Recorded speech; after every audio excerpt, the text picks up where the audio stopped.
અમારા બાપ દાદાનો ધંધો તમારે જેમ ખેતી છે ને એમાં મારા બાપ દાદાનો ધંધો દારૂનો જ છે. પણ અમારે તો મારું જીવન ચલાવવા માટે મારે ધંધો કરવો જ પડે. છોકરા સેટ ના થાય તો હું મારે ધંધો કરવો પડે.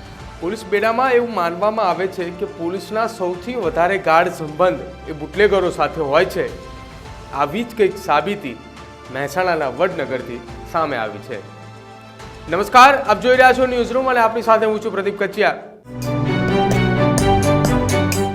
આમ તો ગુજરાતની અંદર દારૂબંધી છે, પરંતુ અનેક વખત દારૂબંધીના લીરે લીરા ગુજરાતની અંદર ઉડી ચૂક્યા છે અને તેવામાં વધુ એક વખત ગુજરાત પોલીસ માટે એક લાંછન લગાડતો વિડીયો વાયરલ થયો છે.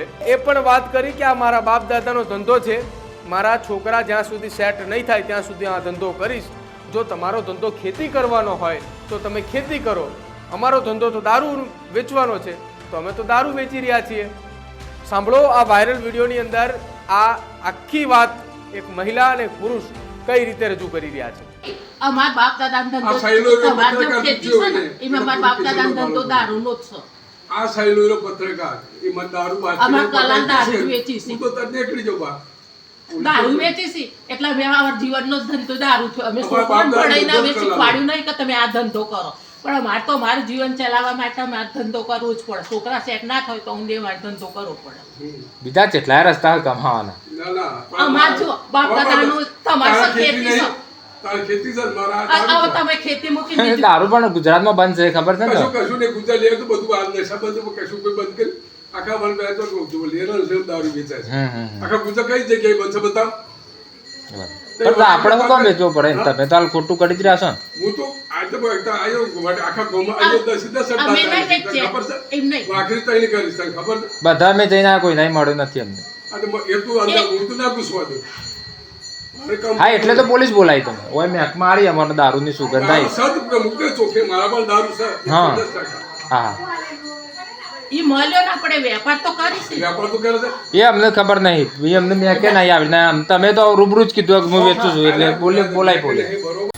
હા, પોલીસ જ ત્યાં બોલે. બોલો, વેપાર કરો છો ને તમે ઘેર? ગેર વ્યાપાર ચાલુ પોલીસ વાળો કે બરોબર. બરોબર ચાલો ચાલુ જ છે ને? હા ચાલુ ચાલુ. ઓકે. ચાલો ઓકે બો. હું નામ તમારું બોલ દે. જયસ્વાલ સુપર તો દીખાલા. ઓકે, ઘેર જ છે ને દારૂ? હા ઘેર ઘેર. Okay okay. હા જોયો આપે આ વિડીયો? સવાલો એટલા માટે ઊભા થઈ રહ્યા છે કેમ કે ગાંધીના ગુજરાતની અંદર દારૂબંધી છે અને પોલીસ પણ કહે છે કે કોઈ પણ દારૂબંધી હોય, કોઈ પણ બુટલેગર હોય એને નહીં છોડવામાં આવે. તો આ બુટલેગર છે, જે મહિલા બુટલેગર છે, તે વર્ષોથી એમ કહે છે કે અમારી બાપ દાદાની પેઢી છે અને અમે વર્ષોથી આ ધંધો કરીએ છીએ. જો વર્ષોથી આ પ્રકારનો ધંધો ચાલતો હોય તો પોલીસની રહેમ નજર હોય, અને પોલીસની રહેમ નજર હોય અને ત્યાંથી હપ્તાઓ ફિક્સ થયા હોય. જો તમે પણ એવું માનતા હોય કે રાજ્યની અંદર દારૂબંધી છે પરંતુ તેમ છતાંય દારૂ વેચાઈ રહ્યો છે અને એ પણ પોલીસની રહેમ નજર હેઠળ, તો આપ પર અમારા કોમેન્ટ બોક્સની અંદર જવાબ આપી શકો છો. અમારી ચેનલને આજે જ લાઈક કરો, શેર કરો અને સબસ્ક્રાઈબ કરો.